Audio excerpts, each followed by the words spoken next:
So I had a manager. In fact, it was the same manager who, on a previous occasion, put her hand down my trousers to check if I was wearing a belt.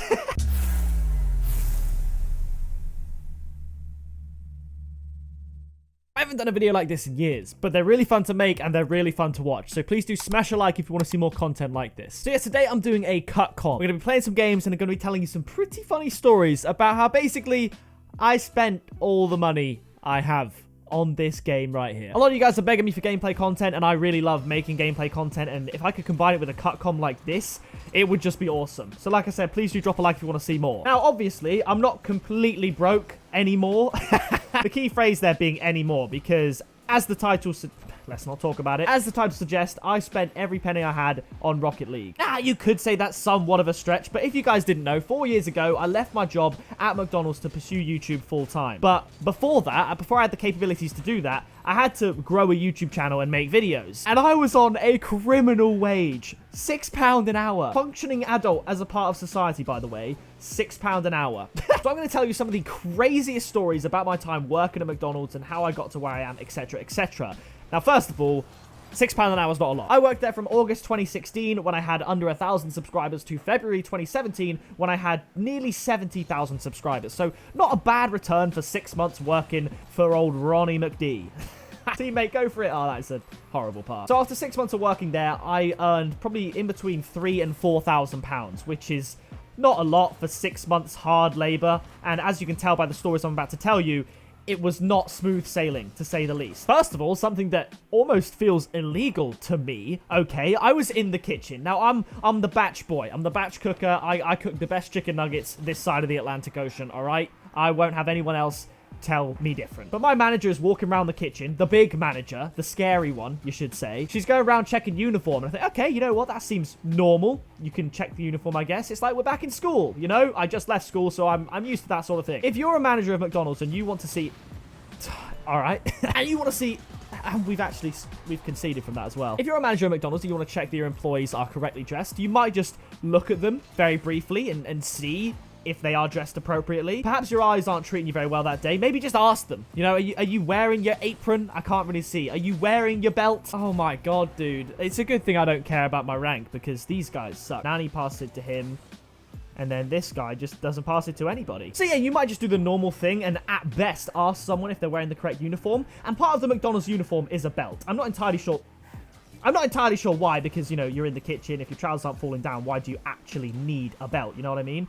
But we need a belt regardless, so we have to wear a belt. And my manager, she was probably in her late 40s or something like that, instead of asking me if I was wearing a belt, she comes up behind me with her clipboard, doing her manager duty or whatever, checking uniform and that. And instead of asking me, takes her two main fingers, her pointer finger and her middle finger, these two. I can't believe I'm saying this. She put them down the back of my trousers and pulled them out a little bit to check if I was wearing a belt. Imagine if I was wearing baggy boxer shorts. Luckily, I was on that tight boxer thing, so they were clutching my skin, so she didn't, you know, she didn't touch my bum, thank God. She pulled my trousers out and lifted up to check if I was wearing a belt, instead of just looking at me or asking if I'm wearing a belt. I didn't really think anything of it at the time, but when I told my parents after I'd left McDonald's, they were like, that's not right.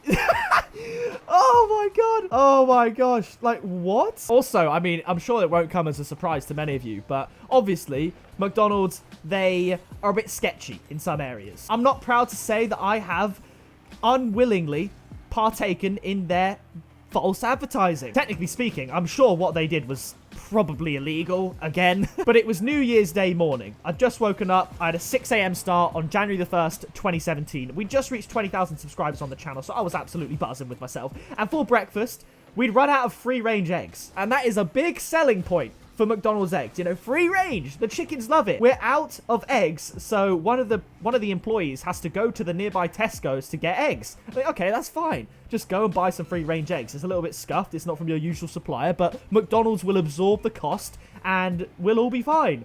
They decide to go for the cheapest everyday value eggs from caged hens. That is literally the opposite of free range McDonald's. That's illegal. And me, being on breakfast duty and egg cracking duty, I had to crack the eggs of all these caged hens, and we just sort of dressed them up like free range eggs. And people who bought those eggs, if they found out that day that they weren't free range, they would have every right to complain that they were misled. Not that it really matters. They taste the same, I'm sure. That's probably illegal. Speaking of false advertising, I did make a little bit of a blunder on one of my first days. So naturally, once you first start something, no matter how simple it seems to others and how simple it eventually becomes to you, it can be a lot to take in. And here I was about to make my first mayo chicken. I'd got the wrapping technique down, you know, where you wrap up the bun really quickly. You've probably seen videos of McDonald's employees absolutely smashing it with the wrapping because they're pretty good at what they do, you know.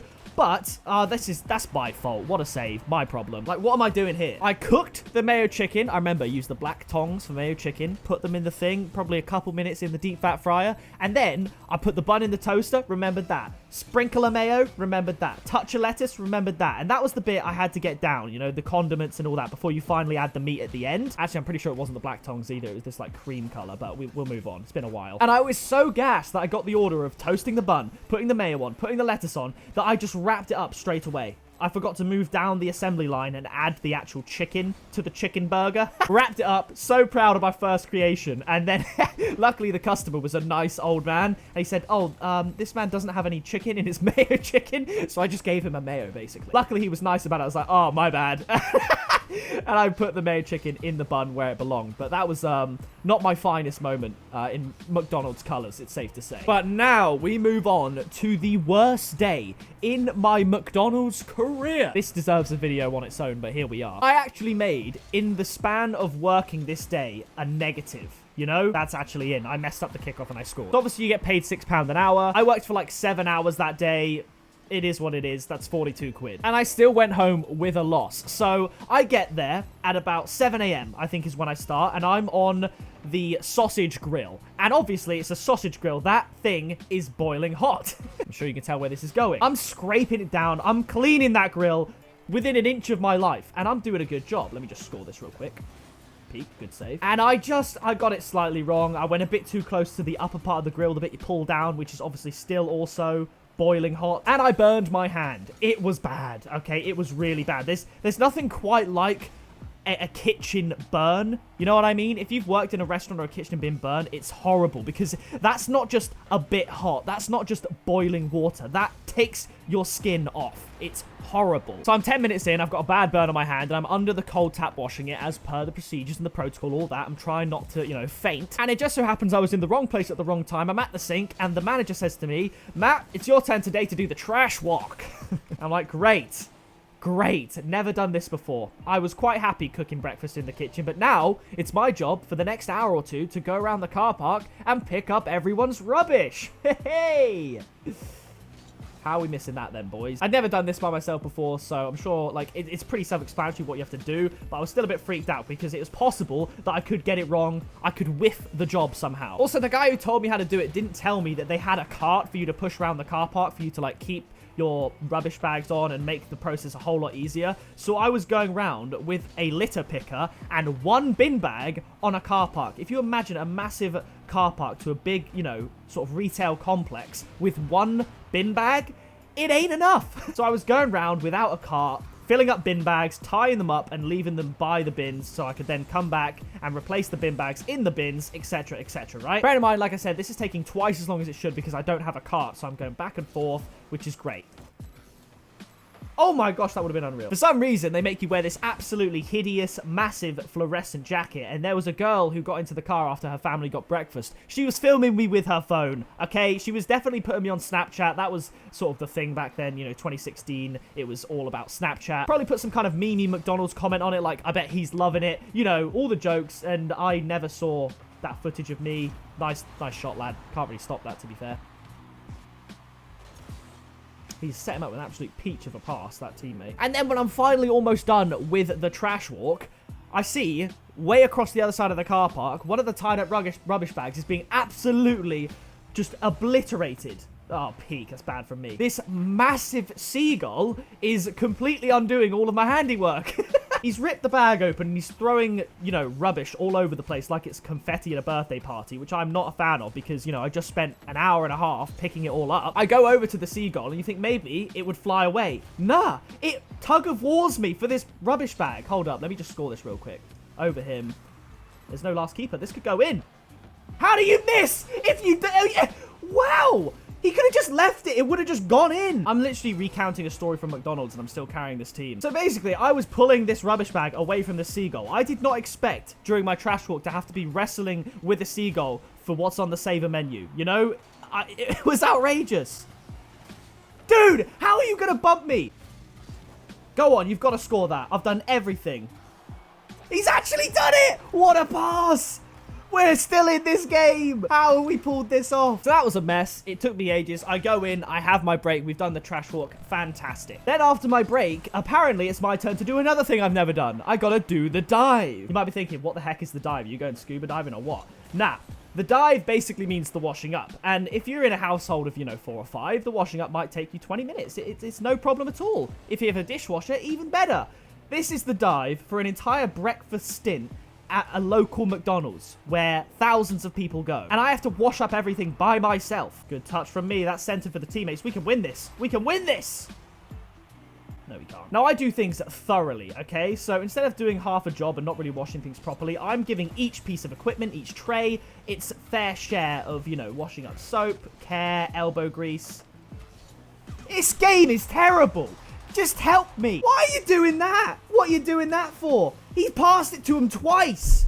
I shouldn't care, but oh my god. I don't care about my rank, but it still tilts me when we throw the game like that. So I had a manager. In fact, it was the same manager who, on a previous occasion, put her hand down my trousers to check if I was wearing a belt. I had her having, like, sort of subtle digs at me for taking too long doing the dive. And I was just like, listen, do you want me to do a good job, or do you want me to rush it and just fail the task? I was making sure things were actually clean, okay? So instead of taking 2 hours doing this, it took me 4 hours. And there was so much water splashing about and all that my shoes got absolutely drenched to the point that they were beyond repair. And shoes, they are not cheap, okay? So all of the money I earned during that day, getting burnt on the grill, wrestling with a seagull, and just doing hours and hours of washing up, getting soaked and getting, you know, shouted at basically from my manager. All the money I earned doing that, a measly £6 an hour, had to be spent on a new pair of shoes. So if I woke up that morning and thought, you know what, I don't feel like going into work today, I would have A, not been burned, 2, not spent hours picking up trash, and D, not drowned myself in washing up, and 4, not lost any money, because all the money I earned doing those things was spent on a pair of shoes, which I only needed because I was doing those things. So it genuinely was a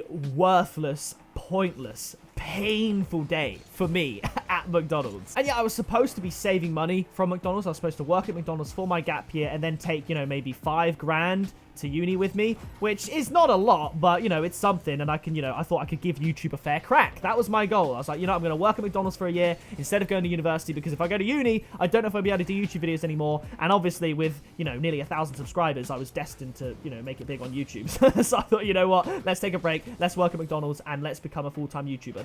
That basically was the goal. It weirdly did work out for me in that year. I went from 1,000 subscribers in the September before to 200,000 subscribers a year later, which is crazy, and I thank you guys so much for that. Honestly, yeah, on a real, I say thank you for the support and growth on YouTube, but I think I should reiterate that with another thank you, because your support on my videos allowed me to leave that job, which I wasn't enjoying. It was fine. The people there were cool, most of them anyway. Manager was a little bit weird. But because you guys watched my videos and supported my videos, when I had less than 10% of the amount of subscribers I have now, I was able to leave that job. And I haven't been burnt on a grill since. I haven't wrestled with seagulls ever since. That was kind of funny, to be fair. We're back in this game. So because you support my videos, I was able to leave McDonald's. So all the money I actually earned at McDonald's, that £3,000 to £4,000, I was spending on keys in Rocket League to make the videos. And luckily, it paid off. Because had YouTube not paid off, pinch, my entire goal of saving money in that gap year would have been wasted, because I would have blown all that money on YouTube videos. Why? What is it? What is it with my teammates passing to the other team?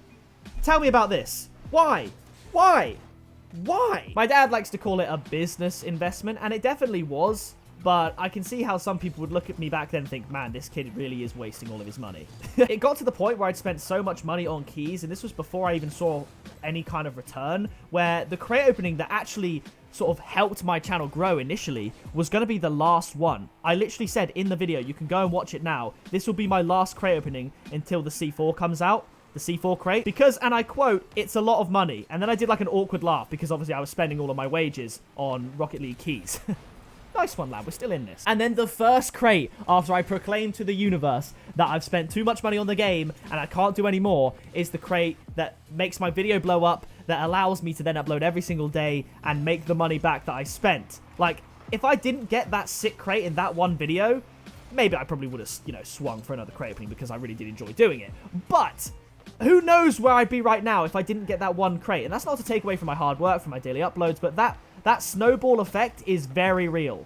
So my gamble with my McDonald's wages paid off, to say the least. And that is the story of my time at McDonald's. There's a lot more I could have spoken about. There was the time on my first day, apparently for initiation, they locked me in the freezer. And obviously, it's a freezer. It's very, very cold. It's like minus 20 Celsius in there, which is just stupid, stupid cold. Bang! It's going in. What a save! Dude! This is why I don't play threes. That's twice I've literally shot on net and my teammates just decided to save it. Just don't. You'd literally be better off just not hitting the ball. Okay, no teammates in sight. Good save, to be fair. Yeah, this is why I don't play threes and I only play tournaments, because I'm in SSL tournaments and my teammates are always good. In Champ 1 or whatever I'm ranked on this account, they're not. We actually got a consolation after all that. So that is the loose story of how I spent every penny I had and every penny that I earned at my job on Rocket League. And here we are. So if you did enjoy this type of video, this little cut commentary, then please do leave a like on it. Subscribe down below to join the Pixel Army, because that would mean a lot to me. We're trying to reach 800,000 subscribers by my birthday. I've been Pixel. You have been awesome. And I'll see you in the next video very soon.